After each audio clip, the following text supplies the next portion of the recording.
When Guillermo and I first discussed how this creature's going to look, it was extremely broad. My objective was obviously Guillermo's script and then to do something that we hadn't seen before. In order for this particular version to not look like he's been stitched up after an accident, I made a lot of the shapes and forms and cuts in geometric shapes. So when you see this creature, you instantly know this is man-made. You know, Victor Frankenstein is not a butcher. He's trying to make the perfect man. I was taken aback by it because I had this idea of what the creature is like in other iterations of Frankenstein that I've seen. But what I really loved and appreciated is kind of how it's scaled back in a way. There's a purity to it. There's a few looks because we're actually growing with him as he's developing in the movie. So first we start off basically a baby, newborn. Then as he progresses, you'll start to see some fuzz appear. And then we move to his teenager stage. And then we have his fully realized romantic adult look. I also wanted to do something with the coloring. At the end of the day, this is a man brought back from the dead, but it doesn't mean that he can't look beautiful. So the different variations of color on the face were to frame the face.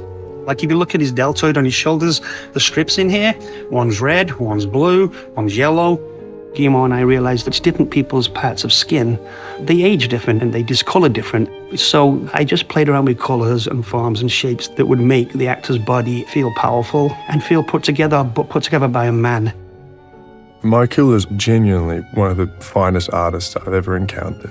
All I needed to be was the perfect still canvas for him to paint life onto.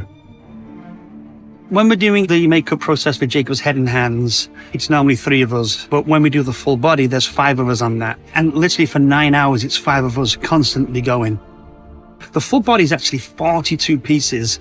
And normally with a makeup like this, you can overlap an appliance. So you got a little room for error. But since I broke the makeup up along the actual cuts and stitches where Frankenstein put him together, like a jigsaw puzzle, it's very exacting and takes a little longer to apply. But look, much more man-made. Death! Now there lies the challenge. The tricky thing about putting Oscar's character together was to make sure that there was always room to move somewhere. When we see him as a young man in medical academy, he's got sideburns and he's, quite rugged looking, and that's sort of essentially his best look in the movie. Guillermo wanted to see Oscar's hair growing to show time passage. So the first look that you see him in is his own hair. Tim, who works with Oscar, joined us, and he did a beautiful job. Cleona is so talented, and so seeing what I can do to support her world that she's created, it's amazing. So this was the first time that we've used his natural texture. Never again will I make something like you wicked and deformed. At the wedding, Guillermo wanted the hair additions to show a mid-length because now he's falling apart, time has passed. He starts to become much more broken down. So I started to remove elements of work that I would do to make Oscar look healthy, and the fatigue started to show, the exasperation and exhaustion started to show, and then it sort of makes its way through that look into his Arctic look.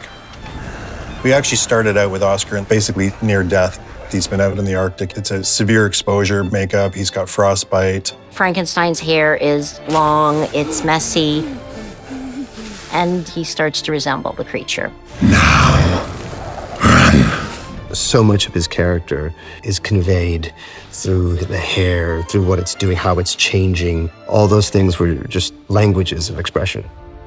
You should not go near it. It.